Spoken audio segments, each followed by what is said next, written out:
I'm not saying I'm going to rule the world or I'm going to change the world, but I guarantee that I will spark the brain that will change the world, and that's our job.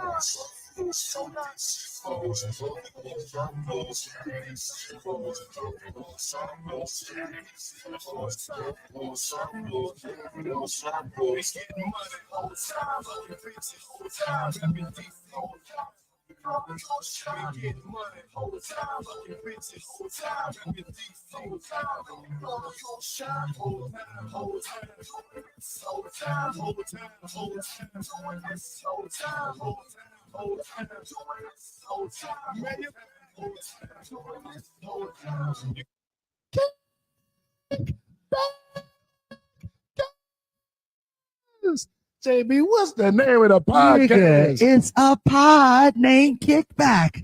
A pod named Kickback. It's like a Tribe Called Quest. You say the whole thing. Welcome back to a tribe.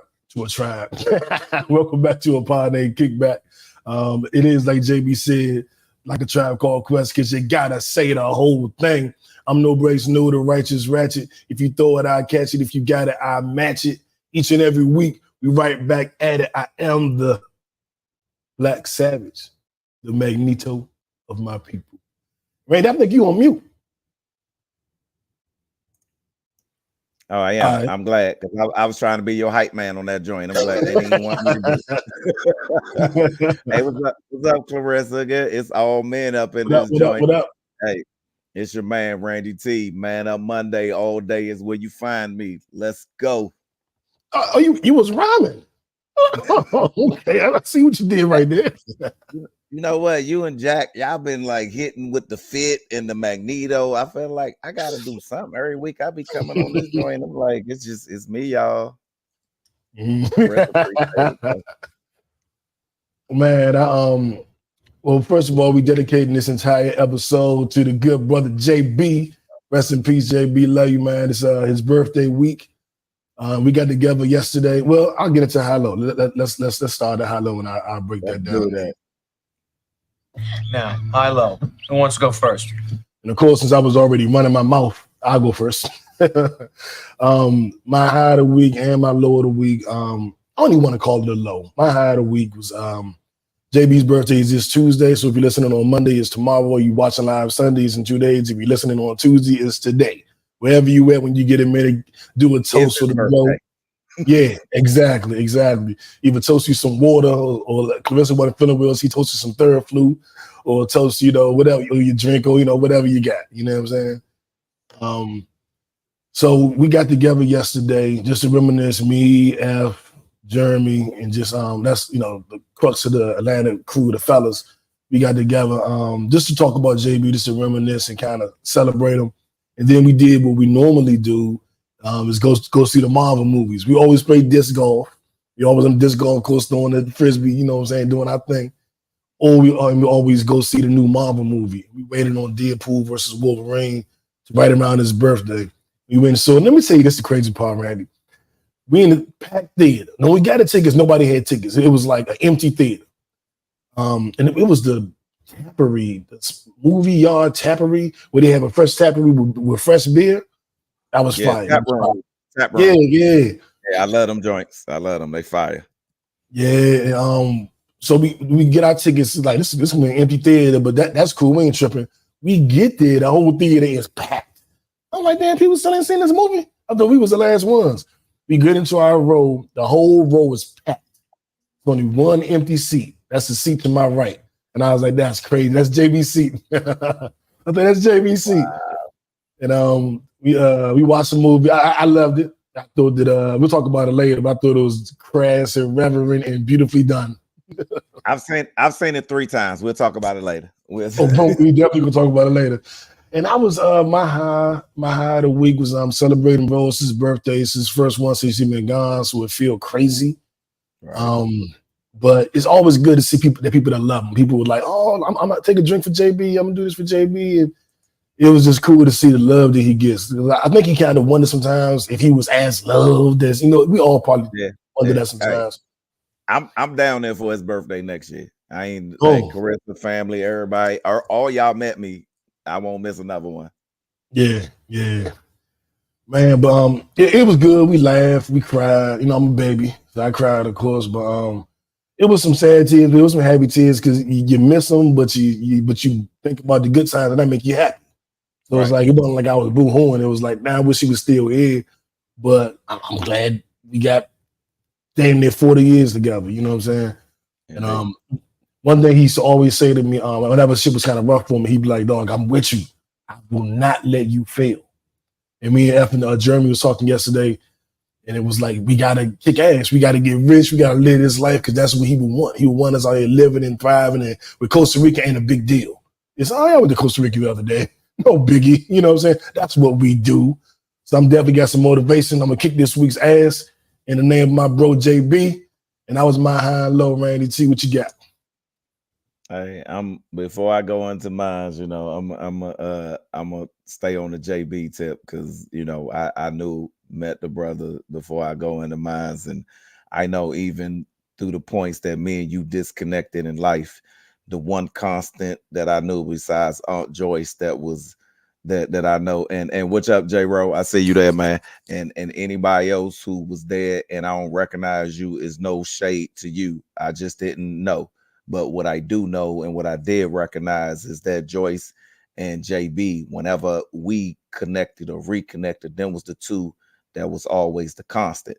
And when, the first time me and you hung together in like 15 years, it was me, you, and JB, right? And then your birthday, me, you, and JB, right? So I got to know, and I love who love you, right? So, and I saw what he was, and he was not only, and then I love intelligence. Anybody who know me, who do Man Up Monday, who follow me anywhere on any platform, y'all know that I love intelligence. I love research. And this was a Harvard educated brother, right? Who loved to give back. So, and your legacy is always, and TD Jakes put it this way: it's when you was born and when you died, but it's the hash mark in between that defines who you were. And right now we talking about the hash mark, right? And that extends when it comes to him, and it always will be that never anything bad could be said. So we celebrate your legacy, brother. It lives on. Now, with that being said, this high I was celebrating my sister Angel. And look, like we got the family here live doing what the up, podcast. Man? Come on in and jump in. Put your face in there for a second. What up? Family here. We just left Happy Myrtle born Beach. day. She in the house. We live in the basement. You know what I mean? And we've been in Ocean City celebrating her all week, right? So hey, so my high has been shout out to Ocean City, Maryland. And if you are from the DMV, this is our Vegas. This is our Daytona Beach. This is whatever it is in your part of town where you go for spring break and do your thing in Maryland and DMV. If you're in this area, it is 100% Ocean City. And all I want to say is that our family, Ocean City, we came, we lived, we turned up. Y'all know we was there. So there was, celebrating there all week long. We've been there since Wednesday last of this week, and we just left this morning. Bro, I've been up since 5 o'clock this morning. Cause look, my high, and that's only my high, but my personal high really is that I love when I'm out of town. I love walking the beach in the morning. Like it is something magical about being on the beach when the sun rises. And anybody, if y'all watch my reels. And if you watch the reel that I did was in Daytona Beach, watch me on Man Up Monday on every platform. Y'all see how we celebrated Angel and my sister Trina and my sister Jamaica and Tamika and D, who all showed up.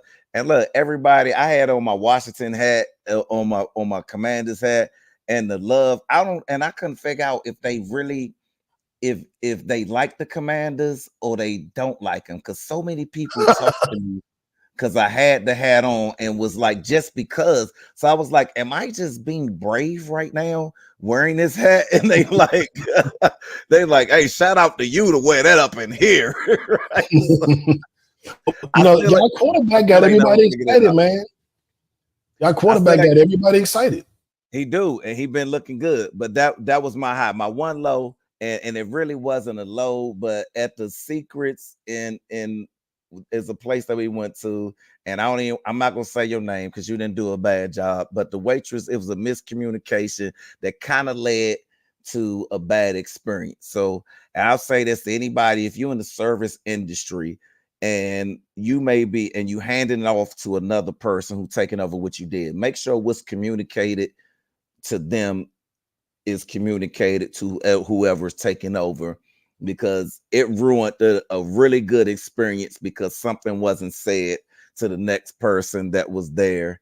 But it still didn't ruin a good time at all. Ocean City, all highs.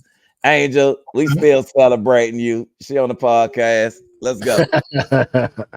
I'm sorry. And Tina, my other sister. I'm sorry, Tina. I know you watching. She is next to Carissa. That's our other number one fan. Today is her birthday. We get a birthday drop. Today is your birthday, Tina. We celebrating you, girl. Hold up, man. It's too many birthdays. I got to go into the archives. We got too many birthdays going on. Right? Like, you got to celebrate a little bit. We doing it all. Look, love, shout out to hey, if you a Leo, and it's your birthday, shout for all of y'all. Like Angel birthday. And you know we don't give up.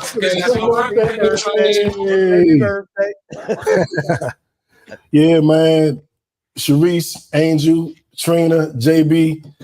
My goddaughter Ari birthday, JB's daughter. It's a lot of birthdays. And half is Leos, half is Virgos. Like I think the Leo ends on the 20th or 21st, and then it's the Virgos next week, something like that. I'm trying to be hip. I'm trying to be demure about the whole thing. Hey, correct us if we wrong, all y'all who watching. Let it help us. Viewers. Thank you. You didn't hear me use that word, so I'm trying to be demure about everything. Some kind of way, the word demure just took off. Like, well, I know how now. They say it's a lady, but looked like a matey, like a man. Did a video about a what? Hold on, it looked like a what? A matey. No, the man lady. I don't know what that was. What's a matey? A man lady. A man lady. If y'all didn't know. Yeah. And I was just like, huh? She, I guess, was saying that she carries herself in a very demure way at work. And every black woman on TikTok saw that video. And so now all their videos like, I'm so demure. I have a demure car. I have demure hair. And they're using it all wrong. And it's like, come on, man. And matter of fact, that's what's going to lead us into our viral story of the week. Yeah, I'm misusing this damn word. My left stroke just went viral. Come on, ladies. This whole demure thing. I first heard the word demure in a Tupac interview back in like 95. He was like, I adjust to women, different women I deal with. But I don't get aggressive like if I have a demure woman. I won't be aggressive with her. And I was like, demure, that's a funky little word. Like, it sounds French. But this was Tupac in the 90s. And so for this word to be going off in 2024, the new word of the week, is crazy to me. But the actual meaning of demure is like shy, laid back, mindful, kind of, attentive, but like chill. And people are like, yeah, my car is so demure. I'm like, oh, Jesus Christ, that's not how you use that word, ma'am. But that's the new it phrase. Everybody's demure. Everything is demure. I think we have a very demure podcast, Randy. Ocean City was so demure. I just want to say it was demure as hell. I'm gonna demure the hell out of that next time. Exactly. I'm gonna demure this drink. Yeah. Mm-hmm. But I became my post that was like, hey, let Carissa say she the epitome of demure. That's not a very demure comment, Clarissa. I tell you. Right. That's not very demure of you to say that, Clarissa. I just want to. We just saying. But I love little silly shit like that. Right. Little goofy stuff, but it made me laugh, man. A girl that pointed it out, like, why is everybody using it? And I was like, they are? And she's like, you haven't been seeing it? I was like, not really. Soon as she said that, every post I looked at was something was demure. I'm like, it's like if you see a yellow, you buy a Toyota, and you go outside and you see Toyotas everywhere. Soon as she said, you ain't heard that word, I was like, not lately. Now I can't stop seeing it. It is everywhere. So y'all go ahead and be demure some more and enjoy it. Hey, I think Righteous watching. What's up, cuz? What up, cuz?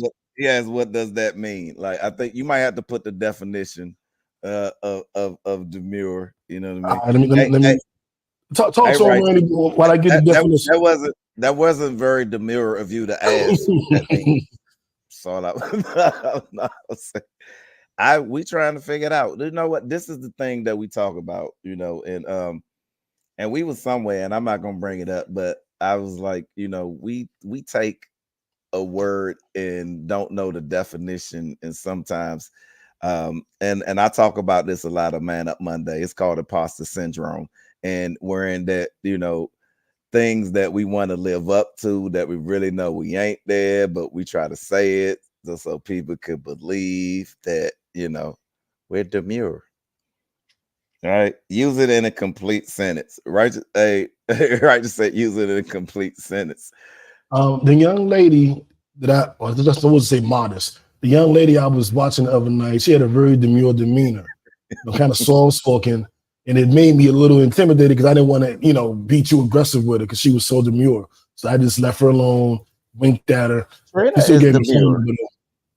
Yeah, I would say my sister Trina, you're very demure.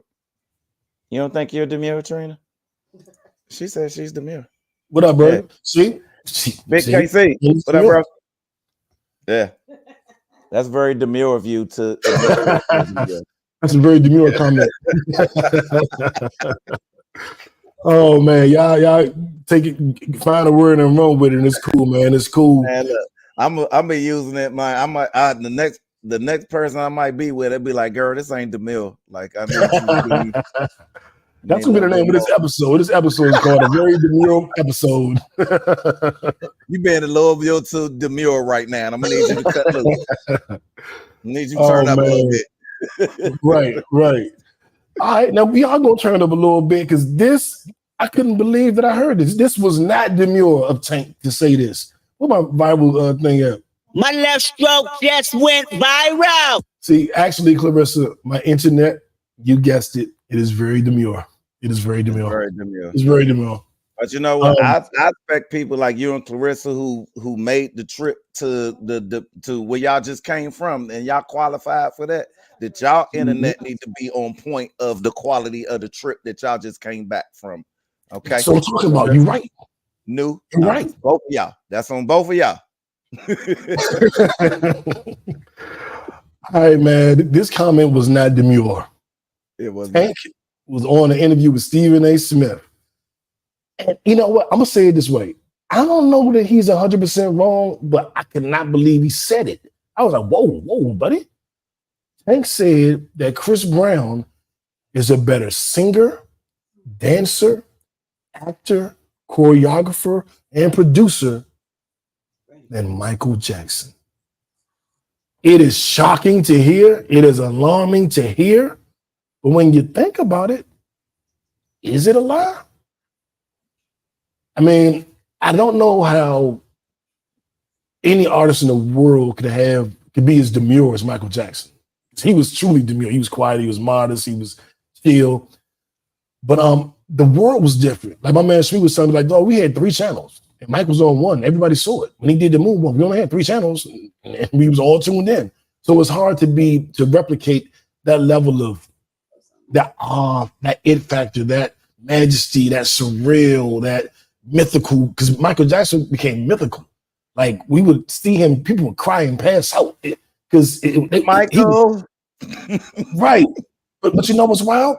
And this is a story that when I was first around as a little kid, I remember being at me and my house, and she had the VHS tape of the making of Thriller.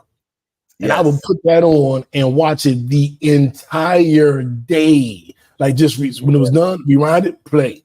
Done, rewind it, play, and spend like 10 hours. Like I don't know if little kids, well, I guess little kids do that with like the Cartoon Network and all that. Yeah. But all we had was one. I forgot that. Yeah, man. That's probably my best childhood memory of me, Ma, just being over there watching that day and her letting me watch it all day. You know, she had to be sitting there like, ain't gonna rewind it again? Again? Meanwhile, I was in the background doing the steps. Oh man. But before I get my thought, what y'all think, man? Especially in the comments, what y'all think is Chris Brown a better dancer, singer, producer, writer than Michael Jackson?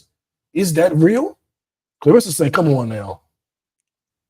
Randy T, help us out, man. Is this blasphemous or is this like, nah, dog? This is one problem I have. Anytime that we start comparing errors, right?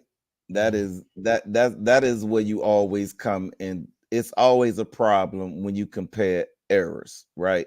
If I think for us to do fair and truly and accurate comparisons, you have to have sold and had the same audience in the same time period. If it's not that case, then we can't compare. That's why I was like, I had this argument all weekend. We can't argue Jordan, Kobe, LeBron, because maybe some LeBron, maybe some Jordan. I mean, maybe some LeBron and Kobe, but not Jordan, right? Because it was two different eras, and even some of Kobe era is partly different. So Kobe went against young old Mike, and then Kobe went against young LeBron, right? So. And never seasoned one, right? So we don't know. And Mike didn't go after season Kobe. Kobe averaged like 3 points his first year. You know what I'm saying? So we never know when it comes to comparing errors. But what I will say is that it's hard to say that Chris Brown is not greater because he has greater opportunities. Michael Jackson never had the internet. Michael Jackson never had YouTube and TikTok and all these other social media platforms the way that they are. So the way that he can expand upon his reach, you know what I mean? Think if Mike had the same reach that Chris has now. Mike could be on TikTok making up a new dance every week. We wouldn't be moonwalking, we'd be Jupiter walking. I was just watching this in Ocean City this weekend. Michael Jackson, I don't know what video. She just walked off. I wanted to ask her, but I think it was but whatever video it was, Michael Jackson did the whole video on CG before CG was ever being done. I think I was leaving it alone. No, it wasn't. It was before that. I think it might have been because that's when he's on the roller coaster and all that stuff. What was it? It Can't Stop Till You Get Enough. I think it's that one. Don't stop till you get. But he dancing against himself in the video, and it's like nobody. And you look at stuff now, and the whole video is CG. But I want to rock with you. Yes, I want to rock with you. Yeah. That video right there, he did it on CG before anybody was doing CG. Only Weatherman was doing CG back on videos when Michael Jackson did that. So I'm just saying, if Michael Jackson would have had the resources that Chris Brown has now, I don't know. So I can't compare. But Chris Brown, he is, and he's Michael Jackson influenced. If you ask him, any of the greatest out here, him, Bruno, whoever, they'll tell you, who did you look up to? Chris Brown said, you can't compare me to Michael Jackson because there's no comparison. I'm telling you he's the greatest. So you can't compare me to him. I refuse to compare myself. It's him. Yeah, rock with you. That's what Chris said. Hey, what the Rock With You video, Michael Jackson was set. And even when he did Thriller was the TikTok back before it was a TikTok. Yeah. Right? That's why Mima, nobody was doing videos on that level. That he had it was almost he almost did it like a full feature film. No bull? And now with all the everybody- makeup and the costumes. Come on, you can only imitate that, man. Like it's like Chris is doing this thing. I ain't gonna compare because one thing that I'll say they fall in some areas and they excel in others. I'll say Chris he's not doing a great job with his reputation as he's trying to be himself. And Mike's reputation was ruined afterwards. He already had his money. Like so. And I say I ended with this. I appreciate them both. It does make me want to pay more attention to Chris because I'm kind of like, am I missing it? You know what I'm saying? Sometimes because I'm not the biggest Chris Brown fan. I like some of his stuff, but he be putting out albums to be having 80 songs on it. I'm not listening to that shit. It's too much. Like, you gotta relax. Give me like 10, 15 songs. I'm gonna listen. Chris Brown literally had a triple album that had like 70 something songs. Like, I can't listen to that. But I'm starting to wonder, like, damn, am I missing out? Let me pay more attention to Chris. Shout out to CB. Rest in peace to Michael Jackson. I definitely want to do a rest in peace to Beat King, Houston rapper that lost his life this weekend. I don't want to say what the cause was because I don't remember, and I don't want to disrespect that man. But yeah, rest in peace to Beat King. And of course, we talking about watching Making a Thriller at Mima House. Rest in peace to Mima. Rest in peace to JB. You see right there under my tag, you say JB's brother. You know what I'm saying? And we're gonna move right along and get into our kickback conversation. Now, this is something that needs to rest in peace. The whole concept, the subject behind these comments that were made by Michael Rubin. I don't think he had malice intent. Matter of fact, I'm gonna let y'all hear what he said because I don't even want to try to explain it and then misquote the man. You got the opportunity to let you hear. It bothers you a little bit because one thing I did notice from the white party, I didn't see any hugs. There was no hugs from the back. I didn't see no hugs, Mike. I think that was pathetic. I think it was a joke. On how they attack Lil Baby? Yeah. Look, by the way, you know what I hate? When watching a black person try to take a black person down, that's fucked up. Okay, let's keep it real. Okay, Baby is one of the best human beings in the planet. There's not a person who will always do more for his community, who's a great human being, who works his ass off. And here's what happened with Baby. Baby did great, and then people came for him. Okay, and by the way, I told Kuz, I was with Kuz a couple nights ago, it was his blue hair. That was the thing that really screwed. It was, you know, if you didn't have that blue hair, that was what killed the whole thing. It was the picture. It was so the comment that's under fire is him saying he doesn't like when black people take each other down. He doesn't like black on black hate. He doesn't like when black people take each other down. I don't think any of us like it. But as a Jewish man, it probably isn't quite your place to say it. I think that's why people took offense to it. Because one, we're trying to dispel the notion that there's a such thing as black on black crime. There's not. Because then where's the white on white crime? Where's the Asian on Asian crime? Where's the gay on gay crime? People tend to commit crimes against people who are in a close proximity of them. And so black people live in a certain neighborhood, they're going to fight each other. White people live in a certain neighborhood, they're going to fight each other. There's no such thing as black on black crime. That is a media ploy to paint black people in a light where they don't even love each other. Look how they kill each other. When Italians in a mob kill each other all day, all night, don't nobody say shit. It's never, look at this Italian on Italian and crime, the mob, the bosses. We don't say shit like that. Gay people fight all the time. What is it? Gay on gay crime? No, so we got to end that black on black crime narrative because it's total bullshit. Doesn't exist. Having said that, I don't like it when black people take each other down either. I don't like it really when anybody takes each other down, regardless of race or gender, sex, sexuality. I just don't like it. I like positivity, good vibes, good energy. Unless you get the Shut Up Stupid Award, then I'm gonna take you down for that one segment on the podcast. But then I'm gonna build you back up later. But Michael Rubin said he did get a call. And I'll read it to you. I got a phone call from one of the people I have the most respect for in the world. I think it was Jay-Z. They told me while they appreciate my intention, it's not my place to speak on black culture. I get it and really appreciate the input. My intention was to say how important it is that we need to uplift each other, stop hating on each other, and push each other to win and always root for each other's success. My bad, much love, and I appreciate the feedback. But before we get into his apology, Randy, I want to know what you initially thought about his comments. All right, yeah, and then you're gonna have to respond to Big KC, but hey, Wow, I don't know if he's spending it or not, but Yeah, I feel how. Yeah. Go ahead, respond to that. I'm not spinning the comment. He spoke on black hate, and I just kind of made it a broader term because the typical term you hear is black on black crime.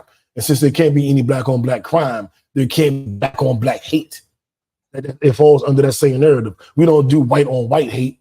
Why y'all doing all this white on white hate? I hate when white people hate on white people. It's a part of that narrative, and that's where the offense came from. Because it sounded like he didn't say nigga, he said thug. We kind of know what you mean. You know what I'm saying? And it was under that guy's burger, like, it ain't spinning it. Take your cape off, nigga. Nigga got his cape on for the white man. Love you some Jews. But I'm kind of the same mind.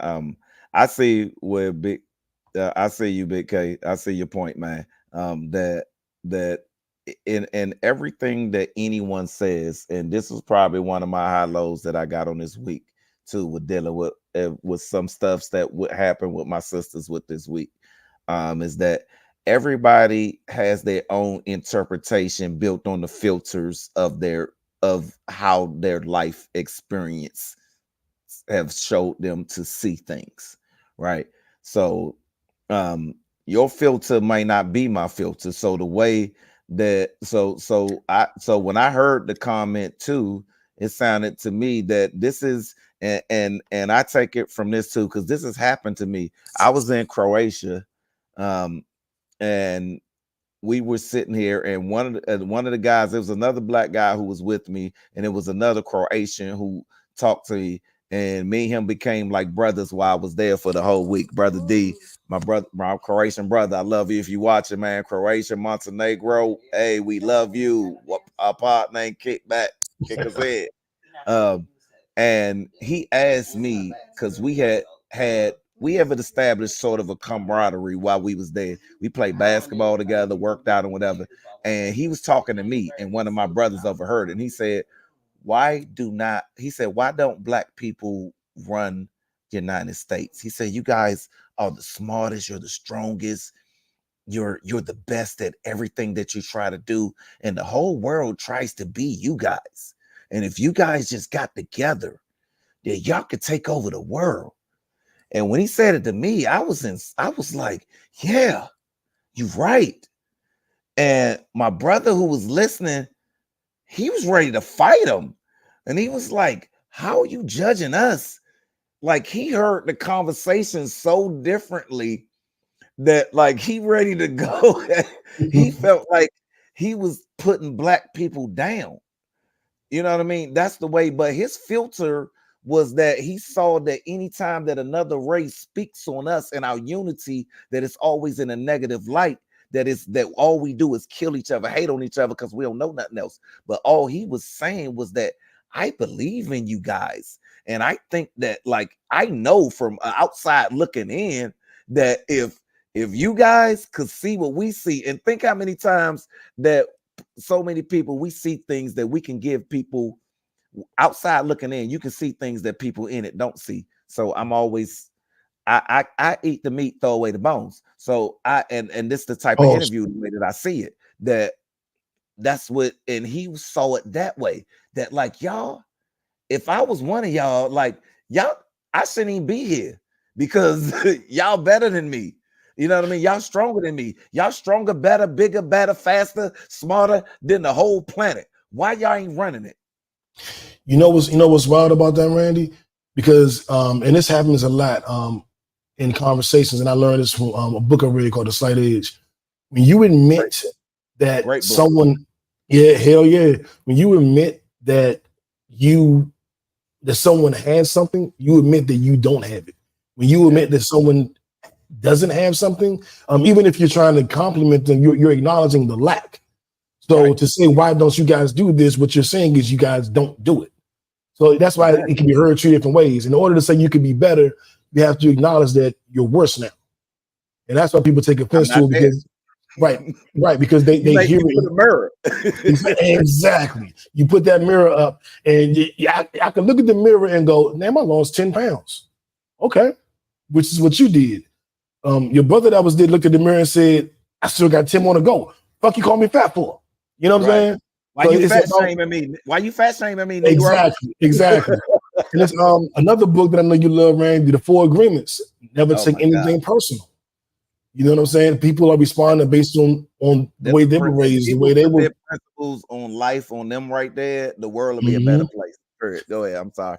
Yeah, but it just don't take it personal, and I think that's what happened because he spoke to his what do you call it, the nanote, the little monsters inside you. It spoke to his little monster. We do need to take over. We do need to be better as a race. Well, don't be telling me what I because he knows that he knows it. Anybody that sees us that watch the history of Black people in the world knows who we are, knows what we are capable of. That's why a lot of them fear us because they know who we are. They know we God. You know what I'm saying? And sometimes those statements, it needed you a little bit. Hey, you remember Public Enemy said it years ago, fear of We have a black planet. Hell yeah. We can move on. Yeah. I said it right there. That perfect ending. Let me get my glasses so I can see what I'm saying. All right. Okay, now this was interesting because this is something that I think Randy sent and Jackie may have sent it. Shout out to Jackie. She's in the middle of the storm. For y'all that's in Georgia, y'all know we have some bad weather. But her power's out. So she couldn't be here. We got a lot of first time viewers I want to give a shout out to. What's up, Angela, Cherie, Helena, Crystal? What's up, Crystal? Whitney, my daughter. Love you. What up? You watching? Definitely appreciate y'all tuning in. Family. So this is as we're looking to grow the family. This is something that's going to be interesting. Jill Scott says, and this is Burger's extra wife right here, the love of his life, Miss Jill Scott. She says she only dates for 6 months at a time to not waste her or the other party's time. If after 6 months we haven't decided to get married or go further, she just ends it. And I'm not mad at it, but I wonder if she winds up wasting a whole lot more time by ending these relationships after 6 months. And because my heart beats slow. It take me a little bit of time to fall in love. It just don't happen on the first month, 2 months, 3 months. And depending on how we're dating, we might not go out but once every couple of weeks. We may have seen each other 10 times in 6 months. You know what I'm saying? So, but I'm assuming she's being intentional with the dating, and it's just her and that one gentleman or female, whatever it is, for 6 months, and then she makes a decision. Under that guise, I guess, but I don't like putting hard numbers on it. Like when they say don't have sex for 90 days. I don't believe in putting numbers on it because every situation is different. So the whole, one woman I got to have sex with on the first date, and we together for 3 years after that. I could wait 5 months to have sex with a woman, and we together for 2 months after that. You know what I'm saying? It's just I don't believe in putting numbers on anything. You go with the flow. You create the flow, but you also flow with it. That's what I think, Randy. What you think? Look, man, when I read it, I sent it to you as soon as I read it because I was like, whoa. And look, our 3-hour drive back from Ocean City today, I talked about it. We talked about it in the car when I sent it to you. Okay. Like we riding back. We was having conversations about it, even though Angel is married, but me and Trina not. So we was having and I think I gotta say I agree with her. And Caressa, I especially want to hear your opinion on this. But we and KC, you too, bro. And let's see, Whitney, all us who there, like in 6 months, right? I feel like, and I said I agree with her. I feel like even in 6 months, if I'm not ready to be like, all right, let's walk down the aisle, let's do it today. And I feel like in 6 months, I know everything I need to know about you. And I read something, and it was a couple of weeks ago that I was like, this is so true. And I believe, and the Jill Scott comment today kind of further emphasized my philosophy on this comment that I read.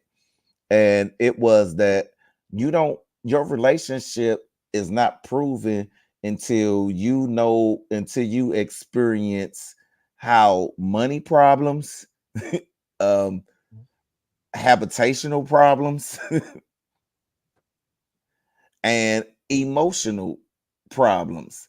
Until you have had a struggle in all three of those areas, you don't have or have seen any substance in any relationships that you're trying to establish. So in 6 months, I believe there is no way that you won't experience all of those things. So when she said this, I was thinking, because this is how I was already thinking. So I was like, in 6 months, would I see if I did that? Yeah, except for getting the booty and seeing if I want it for life. I agree. This 3 out of the 4 check. 3 of the 4 boxes a check. see, in my mind, I'm not sure you're gonna see all those. You know what I'm saying? Because the first couple months you're getting that representative. You know what I'm saying? Right. And then you might not. I believe in going through your checklist. If you go through that entire checklist in 6 months, then I think you're good. But I think more than that, you're not going to go through that entire checklist. Like I always say, how does your partner give feedback? You know what I'm saying? How do they respond to an argument? How do they respond when they check messed up? Right. Ain't got nothing to do with me. That's your check. How do you act the next day? Yeah, money problems. How do our families, deal with each other? Do we know each other's family?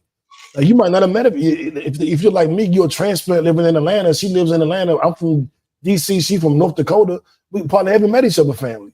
I don't think that I wouldn't put a time frame on it. I would put more or less your checklist. Like I would go down Randy's checklist, and if everything checks out in 2 months, cool. 6 months, cool. 1 year, cool. But you got to hit the checklist. I can't just put a random number on it. Yeah. And Berger said you don't really know a person until you live with them. I agree with that too, man, because this is going to sound bad maybe, but I've seen how some women live. They turn me off. Like, you don't clean up like I clean up. You don't cook like I cook. You when you're by yourself and you're alone time, you're only watching TV. You're not reading a book when you're by yourself. You're not right. You just chilling. You didn't take a shower today. Like, you know what I'm saying? Like, so live with, stay with. Right along those lines, I agree with Berg on that. Yeah. I prefer that than dating for years and can't decide. Okay. What's up, Tamika? What's up, Miranda?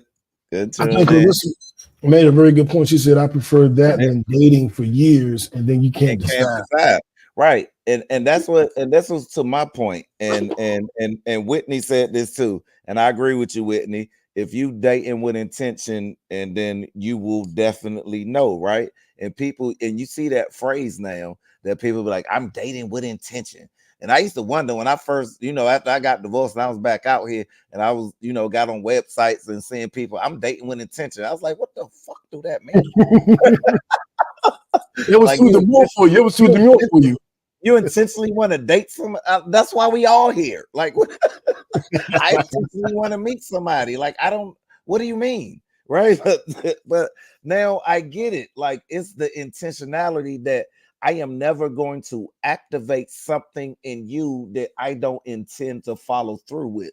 Right. So that's the intentionality that when people say that I'm in dating with intention, it means that I have intentions on anything that I activate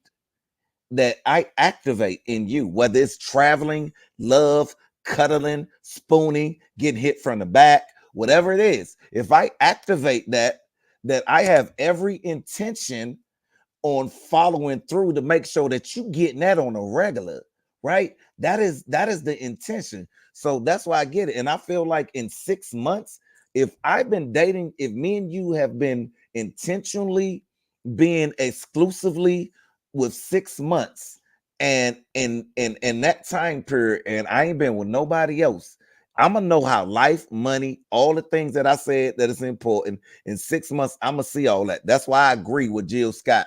And if I haven't seen it or don't know that in 6 months, I don't know you, and I need to move on because you've been hiding yourself. So let's all find somebody else who's gonna be real in 6 months, so we can get married.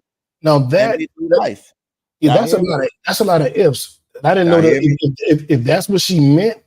Like, we start 6 months and it's just you and me for 6 months, and at the end of that 6 months we decide. That makes a little bit more sense, because I can meet a woman today. We don't even go on our first date for 2 weeks, and then 1 month we went on 1 date, and then in 2 months we went on 2 more dates, and by 6 months we still don't know each other. We know well enough to make a lifelong decision. but under the guise that you phrased it, you framed it. Intentionality. I think you should have a good damn idea in 6 months. You should have a good idea. And Berger said, she's Jill Scott. She got a lot to lose staying with a dude for nothing more than just a good time. I agree. And for real, I think we all do. You know what I'm saying? Like, she got a lot more money to lose. I think we all got a lot to lose wasting time with somebody forever. I have, and I'm the king of dating. It's the Atlanta culture, man. You be dating somebody for 5 years. Wait, whoa. Let's stop. Did y'all just hear that? Everybody in every nation, New just said he is the king of dating. All right, continue. and by that, I mean not settling down, like dating a woman long term, dating a woman for years, and no ring, no marriage, no nothing. We got to make that clear because we got listeners. They'll take that the wrong way. That was three other topics. It was like scratch all that out. Yeah. But just meaning that dating without necessarily going for a long term, which I'm not doing no more because I'm old as hell. If I keep going at this pace, I won't be married till I'm 74. So you got to switch it around. And I am dating, home, squeezing butts. Exactly. Well, wait a minute. Think about that, right? It's not still nurses. These nurses that I date now, they could be there in the house when 80. But when you fish that butt at 80, you ain't cute no more. I had great dreads and shit. Oh man. But dating with intention now. I am dating with intention, which is why I date a lot less. I know what I'm looking for. I know what I want. I ain't playing. I ain't wasting time. I want somebody to spend life with. Now, I haven't always done that. And Atlanta culture doesn't really cater to that. It doesn't embrace that. In Atlanta, no. Clarissa says she dating with intention and she in Atlanta, so I don't know if that's true. Well, she's new to me. Finish your comment. Hey, Clarissa, I'm dating with intention too. Just saying. Finish your comment. Definitely. I just when you look at it, I think that dating with intention is important. Who said he's gonna let all the ladies love? Hey man. Is that intention though? Is that intention, Clarissa? Ladies, everybody who listening, is that if he say he gonna let all the ladies love him, is that him being intentional? But see, she said I ain't saying I'm intentionally. I'm intentionally poly. But having said that, he answered the question. Never mind. Go ahead. There you go. But I think it's interesting, man. So having said that, we're gonna get up out of here because we getting kind of hot. Y'all got me my back against the rope swing. It's the mayor.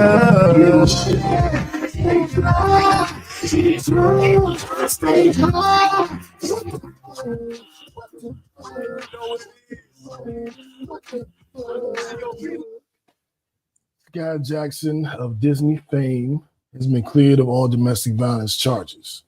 This is something that I didn't address last week, and I almost skipped past it, and then I realized I was part of the problem too. We look at domestic violence typically as men attacking women. We very rarely acknowledge when women attack men, and to the point where it becomes a non-story, to a point where this happened, with a celebrity, and I just skip right past it because I'm not used to addressing domestic violence issues where the woman is the aggressor. And I think the world has kind of done that. We kind of turn a blind eye to it like it doesn't happen. But I personally know a dude that was getting beat up by his girl back in the day.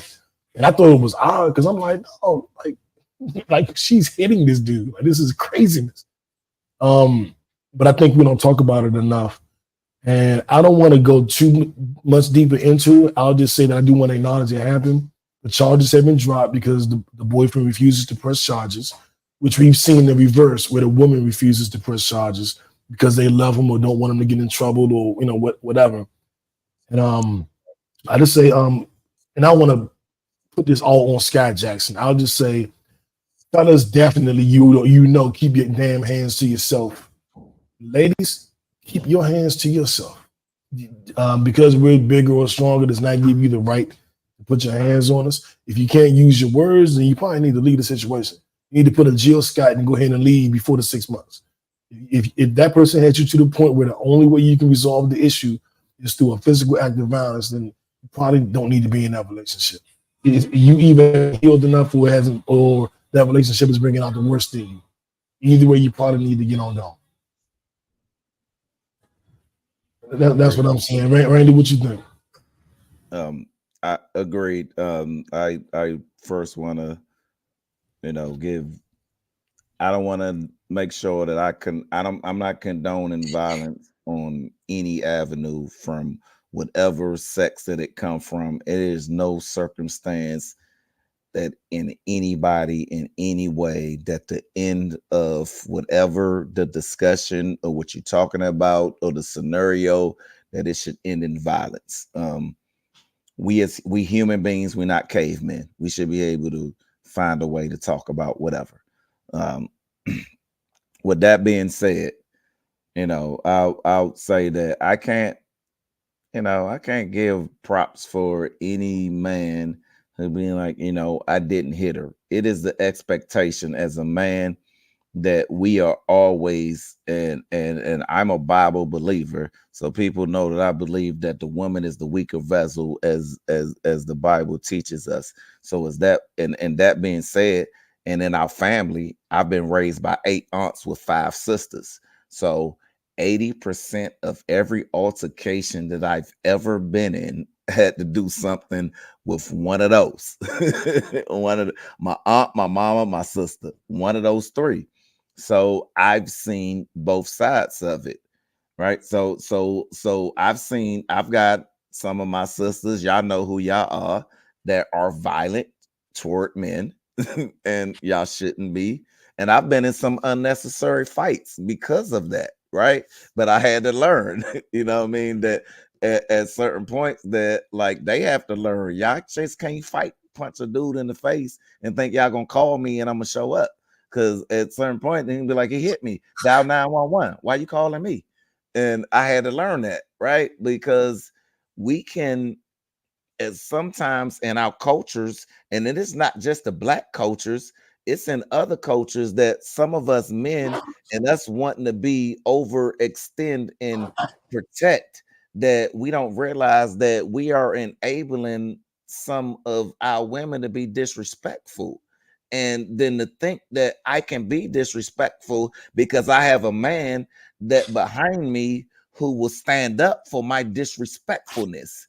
And the men who understand that the women that you love and you protect, you need to teach them that they need to. Now I ain't gonna say teach them, because life is everybody teachers, right? But you have to, life has to be their teacher too, that they have to learn that respect goes both ways. And if you disrespect somebody and they punch you in the face, don't expect your brother to come punch them in the face, because we as men, we feel the expectation. If women in our culture, if they disrespect it, then we have to make sure that they are protected and they are respected. So I've seen brothers who have shot dudes over women over men who done stuff to them, and they was back with the man while they was still in jail for the act that they perpetrated on the man that was who did the so-called disrespect. So again, I don't condone violence on any level, on any hand. We all gotta love and protect, and all my sisters, whatever culture, color you are, women, you are the weaker vessel. No man should ever put his hands on a female, period. And I 100%, but I think it's still ironic that that's not what we was talking about. It was Skai Jackson. See how we flipped it? See how we still flipped it? Way. Yeah, see how we still flipped it? And that's what I was speaking to. That's what happened. And that was the point. But I've been given that call when you go to show up. Big KC got sisters too. He feel me. I've been given that call when you go and show up and things get done, and then she's mad at you for stepping in. She called you to step in and get mad at you. How you stepped in? Huh? Right. For how you stepped in. Yeah, and it's like, Right. well, you called me crying. What was I supposed to do? So I've been a victim of that, and they back together the next week. I'm gonna move on from that. Trigger warning all the listeners. We probably should have said that earlier. Another first time. Good to see you. And let's get into our don't be dumbable. So dumb. You are really dumb. For real. I don't want to waste a whole lot of time on this, but I'm gonna tell you now. 5 of your phone and Kodak Black, I just deleted all your music out my out my iTunes and my Apple. I don't understand what y'all are doing. Kodak, I get it. You were pardoned. I get it. So you got a certain loyalty to Big T. But for y'all to do a song, it is now a song out. 5 of your phone, Kodak Black, and Donald Trump have a song together. What? And if that's not pandering, I don't know what pandering is. And for them to be a willing participant in the pandering, I just gotta say, man, I'm not rocking. I'm not rocking with neither one of y'all. I probably shouldn't even be surprised, but like this is ridiculous. This is people mad at Kamala Harris for using hot sauce, but they cool with Donald Trump having a song with 5 of you and Kodak Black. I got nothing, man. I got nothing. He has a rap song out now. Y'all presidential candidate has a rap song. I mean, he had some gold pair of shoes that was out that came out the day after he had a $125 billion lawsuit. That's all I'm saying. But anyway, what I'm gonna say about this, right, is that in political periods, and we are in the political season, I hate this time of year. Between August to November, it is like, I swear that when it is a presidential year between now and November, it is I loathe this time because we've gotten to the point wherein people choose parties over, they choose politics over values, right? And that's always a problem when you choose your views over your morals, right? Because morals are normally the standard of how life should be lived and how society should carry it out, whatever that may be. And they can change from culture to culture, but normally it's a baseline of what's considered to be, decency, right? In any level, in any culture, red, blue, green, Republican, Democrat, Libertarian, Independent, or whatever. It's a level of decency that if you are a human being, that we all show and express to each other. And when we choose and when we feel that the party that we stand behind is that we should, it comes to the level that we can disrespect or downgrade another level of people or persons, and it condones being disrespectful to who they are or their lifestyles, then that is when you have to decide, is my party, am I choosing a party or am I choosing how I feel? And if you're choosing how you feel, then roll with that. Be honest with that. And that's how you should be, because politicians are gonna never tell us the truth. I don't think so. You right about that. You right about that. And especially this time of year, it's whatever. I don't believe nothing nobody say. And we watch, and my sisters will tell you who was on this, and they saw when I watch news in the morning, I watch CNN, Fox News, and then MSNBC. So I find the good, the bad, the middle, and then I make my own decision. And I encourage everybody else to do the same. That's how you're supposed to do it.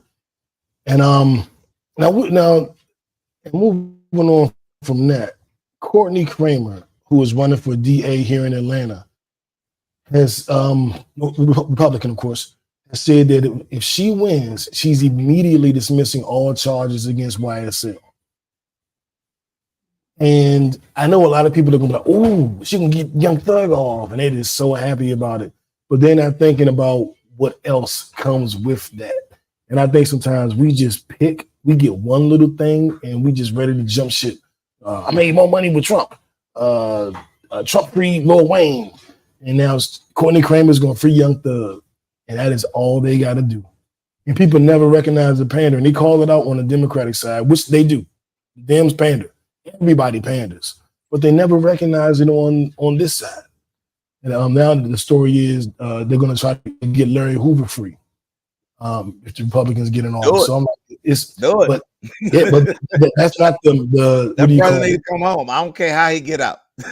Let's go. Yeah. I'm sorry. Go ahead, finish. But I just look at, okay, well, we just stopped on Instagram, cool. But I just look at how wild that is and how people are looking at that, not looking at taxes, tax breaks, business opportunities for small businesses, healthcare for minorities. They're not looking at none of that. They're just looking at they want free Young Thug. It's people who are going to vote along that line. I'm just like, wow, okay. And Burger, this is the podcast. This is mainly podcast. there isn't another one to go watch. You're confusing me. I'm always gonna say party lines can never go above your beliefs and your morals. Your morals are what you believe, and party lines should never be above that. And anybody who makes you put your morals above your beliefs, that's not your party. That's not your party. I don't care whatever it might be.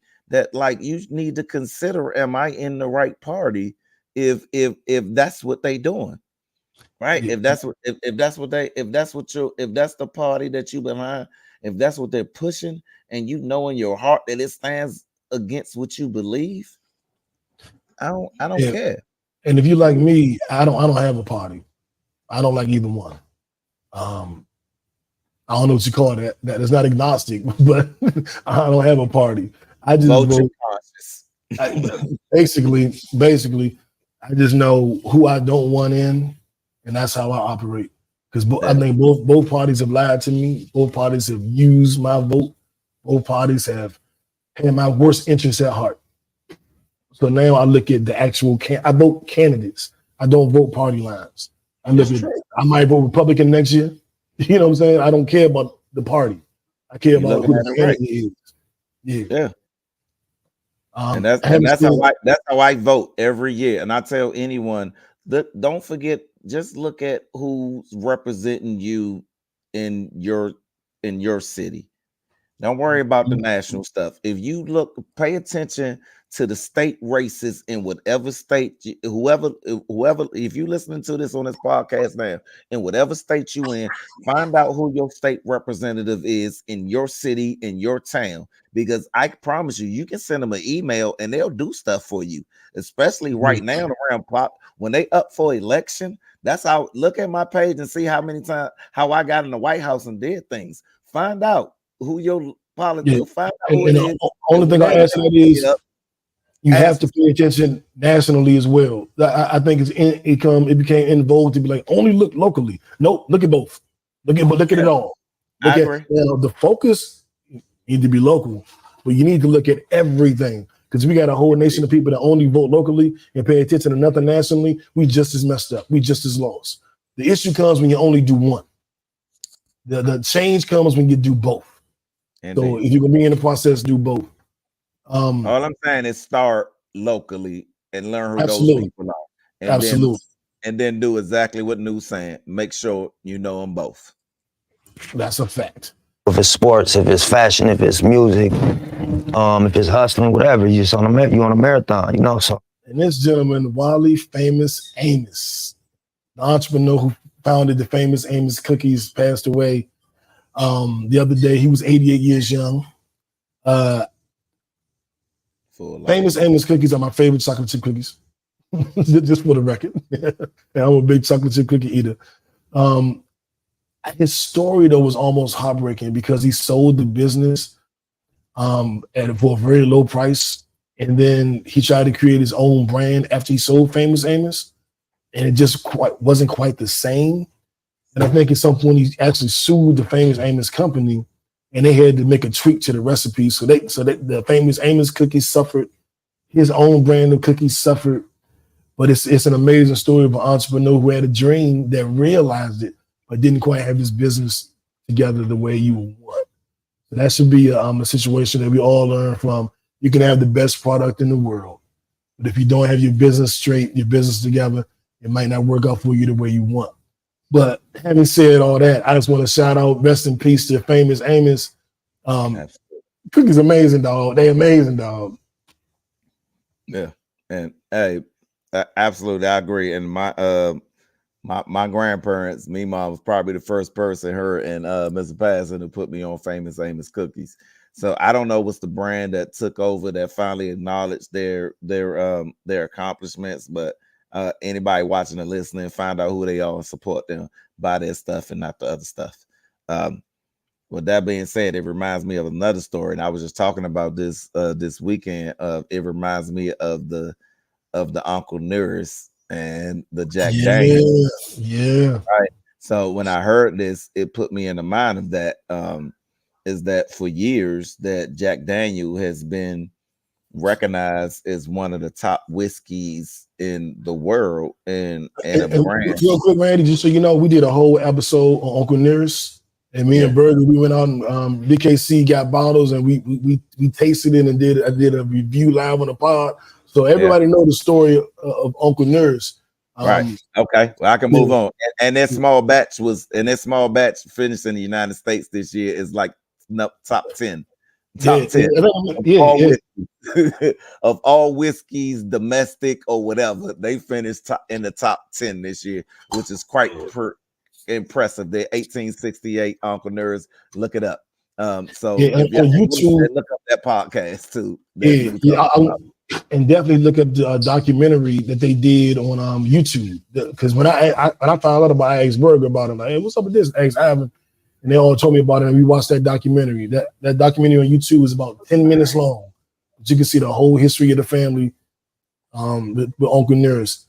Man, I watched it. I saw it's a great. I encourage everybody to look it up because it's a great historic lesson to understand. And I am so and again, I want to give no shade to the Jack Daniels family who are in charge of Jack Daniels now, because they are a different generation who's running it, and they wanted to give complete acknowledgement of the accomplishments of Uncle Nearest and not let Jack Daniels go away with the credit of saying that they were the whiskey makers that they were when it was a black slave who taught him how to make whiskey.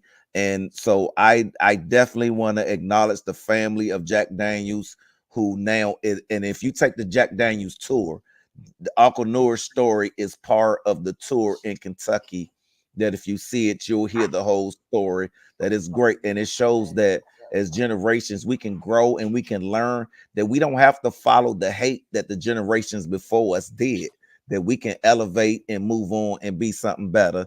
So shout out to Uncle Nearest and this, even with this story, like, look, just we are who we are. You know what I mean? And acknowledge the people who did what they did and move on. Yes, sir. And speaking of moving on, it's time to get into Netflix and chill. What does that even mean? As I mentioned earlier, we went and saw Deadpool and Wolverine, the celebration of JB's birthday.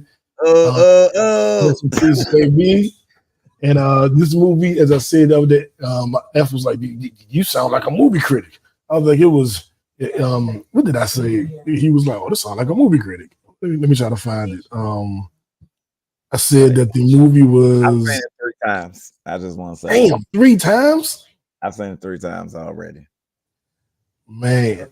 I said Deadpool and Wolverine was downright irreverent, crass, and beautifully entertaining. But I wonder how they was going to get. I think we could do spoilers now. Spoiler alert, because the movie been out over a month. If you ain't seen it yet, too bad. You shouldn't be watching. Don't listen. Shut off now. We about to give it to you. Yeah. I was wondering how why Wolverine was finally in his yellow, and I had so many spoilers about spoiler alert, about Blade being in it, about Gambit being in it, and I was like, how is this going to work? And when I saw it, I was like, oh man, Oh man, because the multiverse and then different dimensions, different Earths, and they went and got the Wolverine with the yellow costume, who's apparently a failure in his world, or as he saw it, because the Wolverine of our world died. So they went to the Wolverine of the yellow tights world, and brought him. And Deadpool brought him in, and they went to another Earth where they were captured, and that's when Gambit. What's my girl name with the swords? Sonya? Oh no, Elektra. Elektra was there, and they brought Blade out. I guess they were X-23. Yeah, X-23, the female Wolverine. They were banished, I guess, to that particular Earth. Yeah. Yeah. And Randy, break it down because we was lit as hell. I'm just gonna chime in with my favorite parts. Hey, now everybody who know me know I am a Marvel. Make mine's Marvel. Where you at, all my Marvel fans? Y'all feel me? Make mine's Marvel, right? So a lot of this we was waiting. Hold on, Randy. For Clarissa, would you recommend this for children? I told Clarissa it is rated R. Do not take this to see your kids to see this. Like Wolverine, it is so many F-bombs in probably the first 10 minutes. Unless I don't know, white people, y'all kids, y'all cuss at each other. So y'all, it doesn't. If your kids cuss at you, Clarissa, take them. But if you like black families, then I'm just saying. But anyway, she gonna get you for that. She can inbox me. She know how to get at me. But with that being said, man, look, this movie right here. If anybody just look up, if you don't understand what an Easter egg is, Google that first and then watch this movie. Ryan Reynolds, for one, he is taking Deadpool and Wolverine. I'm an avid comic book reader, and since we've been little kids, I got X-Men books when I was at your house. I still own now to this day that we read together when we was like 10 years old. I still own, and a lot of them worth a lot of money right now. I don't want to sell them because they just nostalgic to me. But for those of us who are in it on that level, when I tell you that Ryan Reynolds hit so many points on this, and I'm gonna give you some of y'all who haven't seen this and you want to see it, Carissa, look for this if you go see it.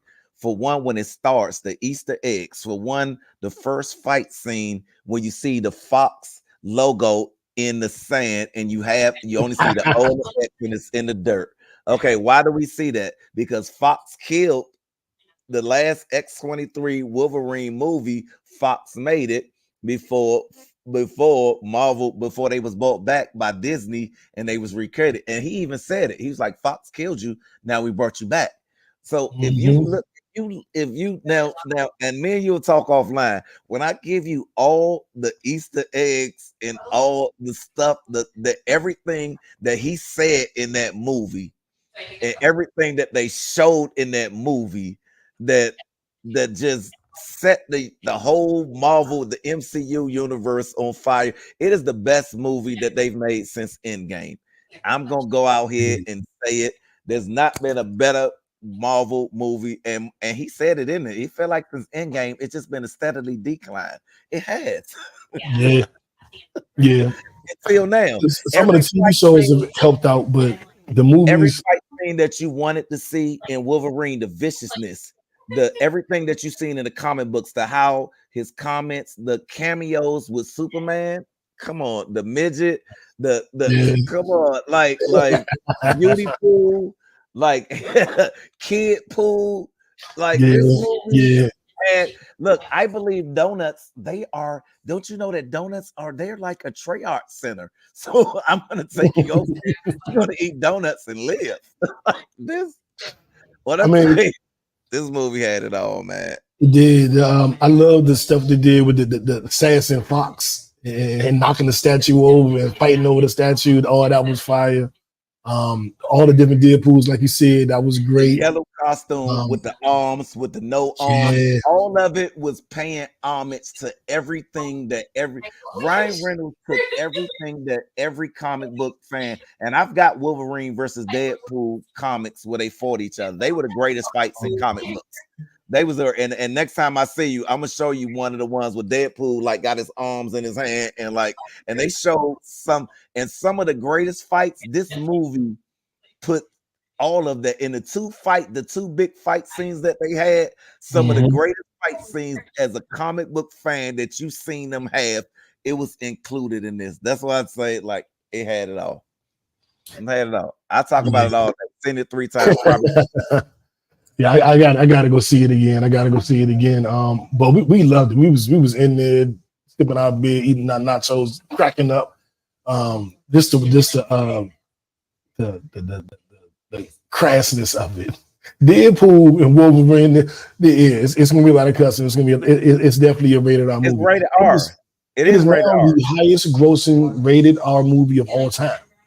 After what, 3-4 weeks? Right. That's it's not done. crazy. And it's not done. I was in a full theater. When Wesley Snipes walked out as Blade Slim, I was losing my mind. When I was like, and look, when he looked in the camera, you know the new Blade has been canceled, right? Mm-hmm. So when he looked in the camera and said, when he said there could only be one Blade, and they both looked in the camera. Yeah, man, and the Marvel Cinematic Universe started with Blade. Absolutely. And they said that his appearance in Deadpool was the longest running, obviously the longest running Marvel character in history, because of course it started with him, and now the most recent movie included him. And it wasn't just a cameo; he had a role. You know what I'm saying? Ryan Reynolds said it was very important. I didn't know how much power Ryan Reynolds had with the movie. But he said it was important to give Blade his flowers because there's no Marvel universe without Blade. What Ryan Reynolds has effectively done, they've been trying to do Blade for years, and Ryan Reynolds has been the only reason that this is successful. The Deadpool franchise is successful is because of Ryan Reynolds. He did his own with his own money. He made a YouTube clip of Deadpool that was a 2-minute Deadpool trailer. That was before there was ever a movie. And because it got so many views on that, that's how the movie got made. And he spent his own money. He spent his own money because he was a Deadpool fan and he wanted to make this movie happen, but he wanted to make it happen right. So the franchise being in his hands, it's in good hands. Now, I didn't know that. Yeah. Damn. Okay. All respect to Ryan Reynolds for that, man. Damn. Okay. I have not watched Bel Air yet. I started the Umbrella Academy season 4, but I'm on episode 1. I think I'm on episode 1 too, so we can't go no further. Yeah. I'm sure they're good. You guys watch them. Right. Jack can come back next week and tell y'all about it. Exactly. But moving into let me play my record drop, my music drop. This is a fantastic album, man. Let me buy it. No, my brother, you got to buy your own. All right, there's a new Dr. Dre and Snoop album dropping in the next 4 or 5 weeks. Dr. Dre confirmed it, and he said they got everybody on it. Sting is on it, people you would never guess. I was like, damn, okay. So that should be interesting. New Dre and Snoop, that's always gonna be a good thing. Fresh off the Olympics, you know what I'm saying? Snoop Dogg and Dre, fresh off the Kendrick concert. They put out a top 100 Atlanta rappers list. I just want to do the top 10 and kind of get your thoughts on this, Randy. And everybody, Berg, well, Clarissa, I know you don't listen. You can get Kira to answer for you. Number 10 of the top Atlanta rappers of all time was Lil Baby. Number 9 is 2 Chainz. Number 8 is Big Boy. Number 7 was Ludacris. Number 6 was Young Thug. Number 5 was Jeezy. Number 4 was Gucci Mane. Number 3 is T.I. Yeah. Number 2 was Future. And number 1 is Andre 3000. Interesting list. One, I would have Jeezy above Gucci. That's just me. I do understand Gucci's role and what he's done. I still put Jeezy above him.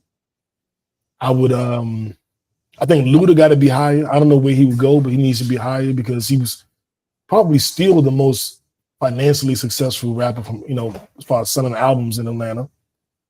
I would personally have T.I. above Future and Andre. I would have T.I. number one. But I understand how people love Andre 3000. I don't. But I understand how they do. Sometimes you got to go with the consensus. I know the consensus means Andre number one, regardless of what I think. You know what I'm saying? So I just go, all right, y'all got it. I get it to you. But I would have T.I. number two. I probably would have Jeezy number three, and then the Future, and then Gucci. But so my list would be T.I., Jeezy, Future, Gucci, and I probably would throw Andre in there just out of respect. Because everybody can't be wrong. I just don't get it. But everybody not wrong. What you think about the list? I mean, list and Righteous. We talking about this. This is Southern list, right? Yeah, Atlanta list, only Atlanta. This Atlanta list, because Dre talking about he talking about LL Cool J and Eminem. We just talking about the South, Dre. Where's Dre? I don't even see his comments. He I guess he on my page. I'm looking at it on my joint where he talking. Okay. I saw Will Smith new single too. I agree. But it was all right. He did it live too. You can see the live joint when he do it. They call him out in the crowd with it's all right. But anyway, we talking about what we talking about. So look, my Atlanta list for one, and we talked about this too today. T.I., he's just my number one. I'm sorry. It's just when I was in the South and when I came up, and what I known, and from my life and my experiences, and from what I've seen and everything I know, T.I. he is the king of the South. I don't care if you don't agree with me. I'm telling you, I like my beat down low. I like my top laid back. See, right 44.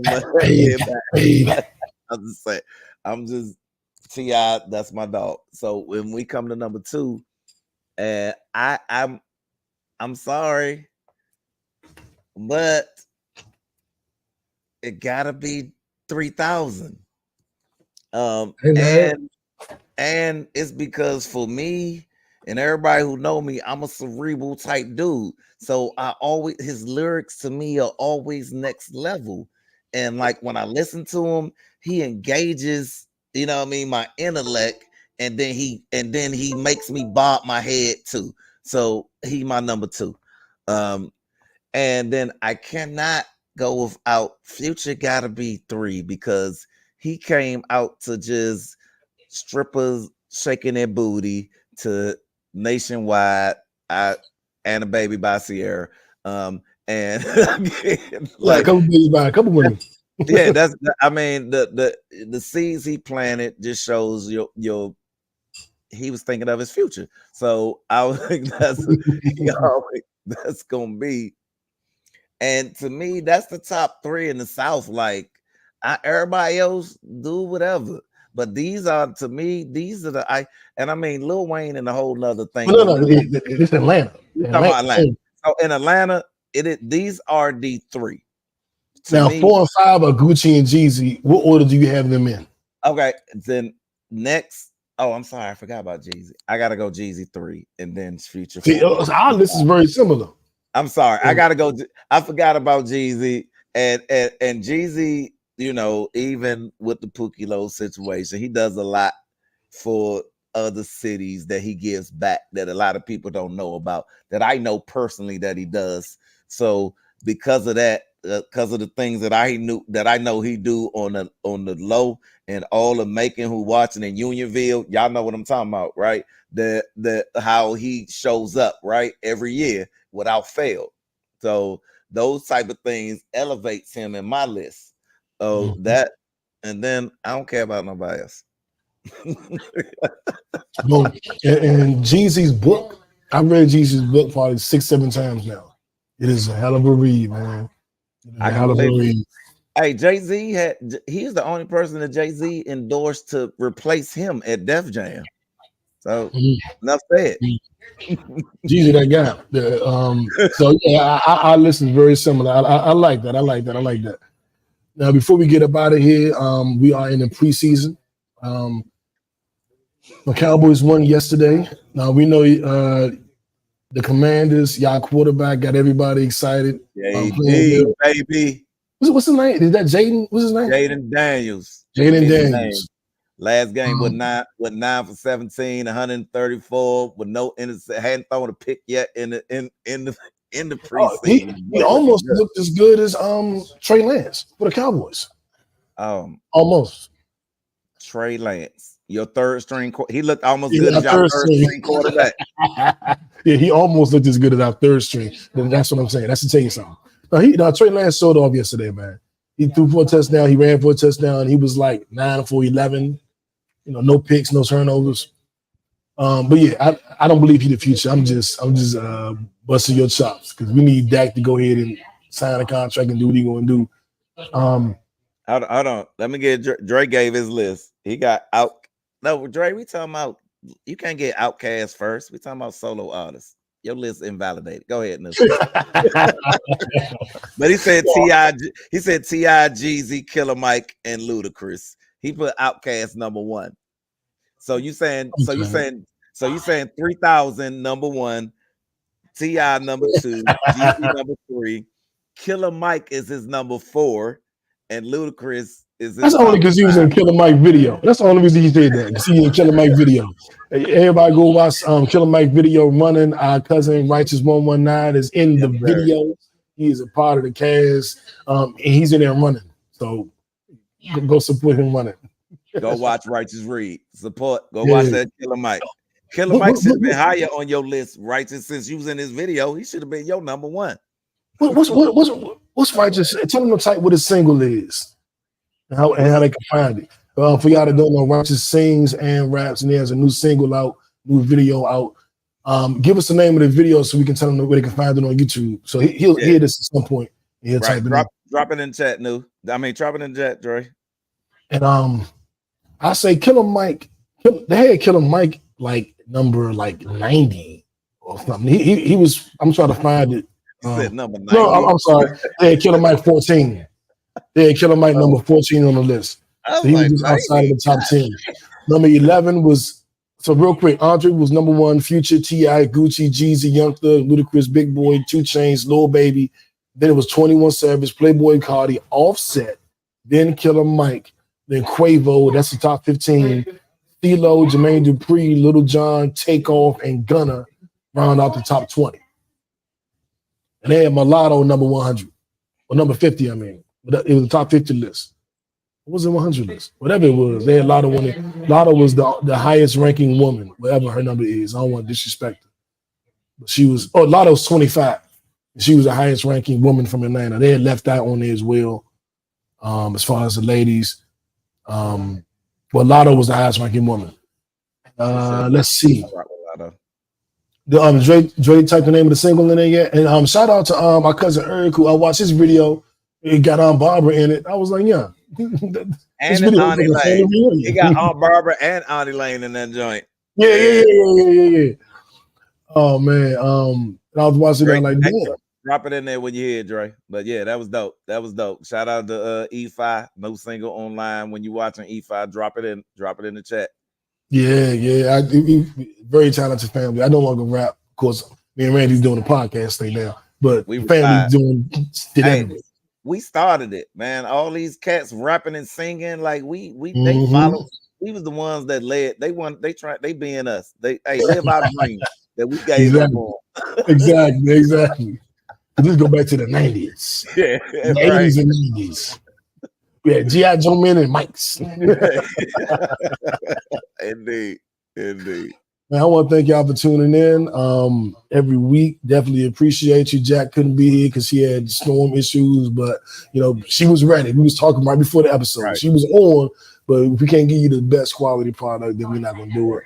Hey, whoever internet provider, y'all get Jack right with her internet so she ain't missing this. Fix her shit. Yeah, fix it. And I definitely want to once again close the show with saying rest in peace, JB. We all know I started this podcast with JB in 2012. We wanted to talk about the things we talked about in the house. When we had a kickback, we invited people over, had a couple drinks, a couple smoke. What did we talk about? We talked a little bit of politics. We talked about music. We definitely argued about sports. We talked about relationship stuff. And we was like, this should be a podcast. This is what the show should be about. This conversation. And it was like, well, you can have a show where you talk politics and music?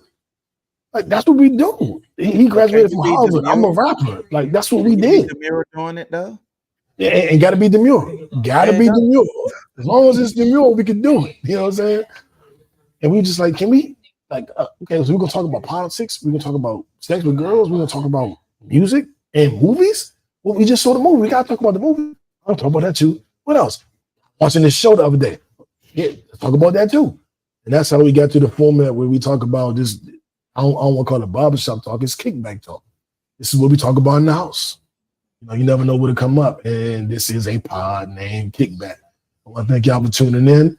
And be sure to follow us on social media. You can follow me at No Brace New. You can follow Randy at ManUp_Monday. And Jackie's at Get Fit with Jack. And the podcast is a pod named Kickback. And as we get up out of here, I'm going to let JB do the intro as the outro. And then we can go ahead and get on going.